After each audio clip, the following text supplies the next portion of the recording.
आज हम पढ़ेंगे डिजर्टिफिकेशन सिग्नल्स यानी मरुस्थलीकरण के संकेत। ये टॉपिक यूपीएससी के लिए हाई प्रायोरिटी है क्योंकि डिजर्टिफिकेशन सीधे तौर पर फूड सिक्योरिटी, ग्रामीण आजीविका, पानी की उपलब्धता और बायोडाइवर्सिटी को खतरे में डालता है। भारत में ड्राईलैंड एरिया बहुत बड़ा है, इसलिए हमारी वल्नरेबिलिटी भी अधिक है। सबसे पहले समझिए डेजर्टिफिकेशन का मतलब क्या है। डेजर्टिफिकेशन का अर्थ है कि अरिड, सेमी अरिड और ड्राई सब ह्यूमिड क्षेत्रों में प्रोडक्टिव जमीन धीरे धीरे डिग्रेड होकर बंजर जैसी स्थिति में पहुंच जाती है। इसके दो बड़े कारण होते हैं, क्लाइमेट चेंज और ह्यूमन एक्टिविटीज। ये लैंड डिग्रेडेशन और ड्रॉट से जुड़ी हुई प्रक्रिया है। अब सबसे महत्वपूर्ण हिस्सा है डिजर्टिफिकेशन के अर्ली वार्निंग सिग्नल्स। पहला संकेत है वेजिटेशन डिक्लाइन। जब पेड़ों का कवर कम होने लगे, घास पतली हो जाए और खेतों में पैची वेजिटेशन दिखे तो ये खतरे का संकेत है। कई बार क्रॉप फेलियर वाले जोन बन जाते हैं।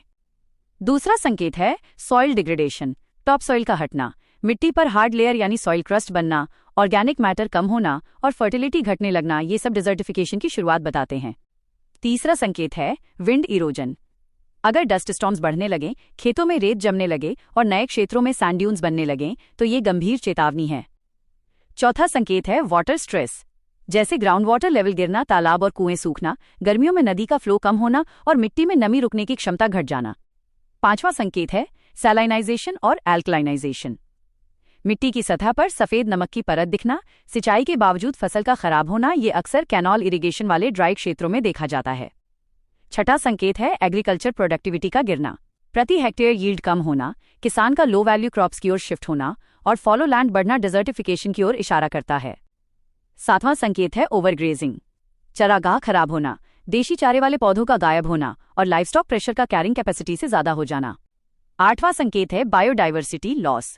लोकल स्पीशीज का गायब होना, इन्वेसिव स्पीशीज का डोमिनेंस और पॉलिनेटर्स की कमी। नौवां संकेत है क्लाइमेट इंडिकेटर्स, जैसे बढ़ता तापमान, अनियमित बारिश और बार लंबे सूखे।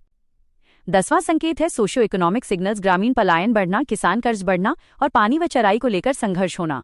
अब इसके कारणों में मुख्य यूपीएससी कीवर्ड हैं deforestation, fuelwood dependence, unscientific farming, monocropping, अत्यधिक ground water extraction, mining, over irrigation से सैलिनिटी और ओवरग्रेजिंग। सरकार की पहले हैं UNCCD commitment, land degradation neutrality target, desert development program, IWMP, PMKSY watershed, MNREGA, green India mission, soil health card और national action program to combat desertification. Way forward में जरूरी है एग्रोफॉरेस्ट्री और शेल्टर बेल्ट, माइक्रो इरिगेशन और water budgeting, millets जैसी drought resistant crops, चराई नियंत्रण और जीआईएस बेस्ड मॉनिटरिंग के साथ कम्युनिटी पार्टिसिपेशन। निष्कर्ष यही है, डिजर्टिफिकेशन के सिग्नल्स एक चेतावनी है कि अगर समय रहते एक्शन नहीं लिया गया तो इकोलॉजिकल और इकोनॉमिक कोलैप्स हो सकता है।